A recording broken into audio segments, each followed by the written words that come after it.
Imagine sitting in a dark theater, right?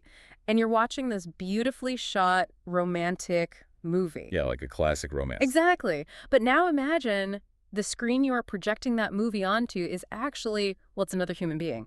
Oh, wow. Right. You don't see them at all. You just see the fantasy you're shining onto them. So, welcome to your custom deep dive. Today, we are unpacking a psychological breakdown from a source called text. And it's a really fascinating one. It is. Our mission is to untangle a classic dating dilemma.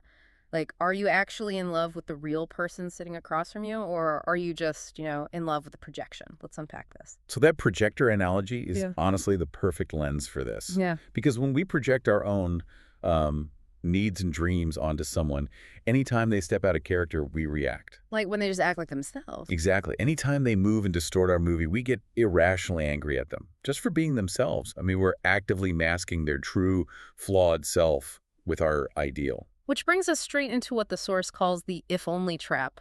Oh, yeah, that's a big one. Right. It's that mindset where we convince ourselves someone would be like absolutely perfect if only they changed a few key things. Right. I always think of it like treating a partner as a fixer-upper house.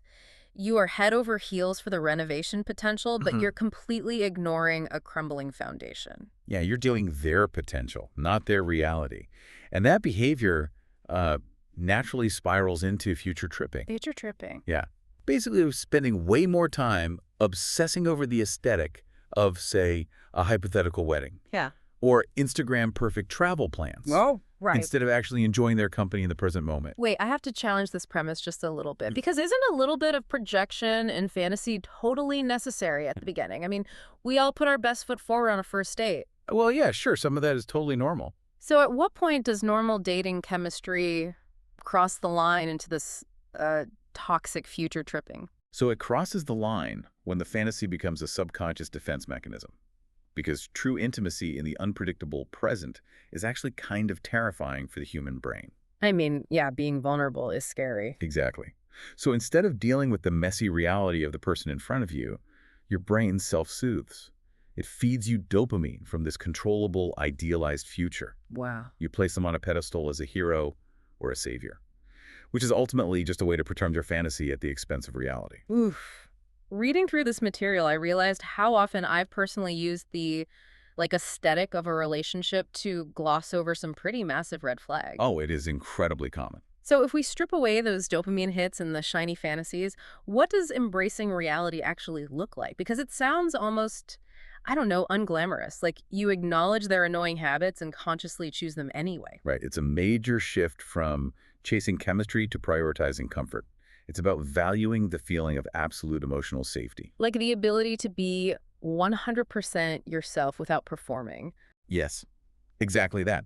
Rather than constantly chasing those initial sparks, a steady foundation of respect and friendship is, well, it's far healthier and more sustainable than living in a constant state of adrenaline. And here is the real stress test. We always hear that true love is being happy just doing laundry or grocery shopping together. Right. But looking at the psychology in this deep dive, it's definitely more than just a cute saying. Oh, absolutely. It is the ultimate diagnostic tool for your relationship. Those boring, mundane moments, they aren't just nice to have. Right. If you can't tolerate the silence of a mundane task with your partner, it usually means your connection has been surviving purely on the adrenaline of that projection we talked about. Wow. So when the dopamine runs out, There is nothing underneath to hold you together. that is intense, Right. but really helpful. So if you're listening right now, you can use these concepts to self-reflect on your own relationship dynamics. Like, are you chasing a high or are you building steady respect? Because that is the fundamental difference between a fleeting illusion and a lasting foundation. Exactly. And I want to leave you with this one last thought to mull over. Go for it. If you turned off the projector completely, like if you stripped away the mood boards, the dream vacations, the dramatic highs, Yeah. and you were just folding laundry of this person exactly as they are right now for the rest of your life, would they still be enough for you?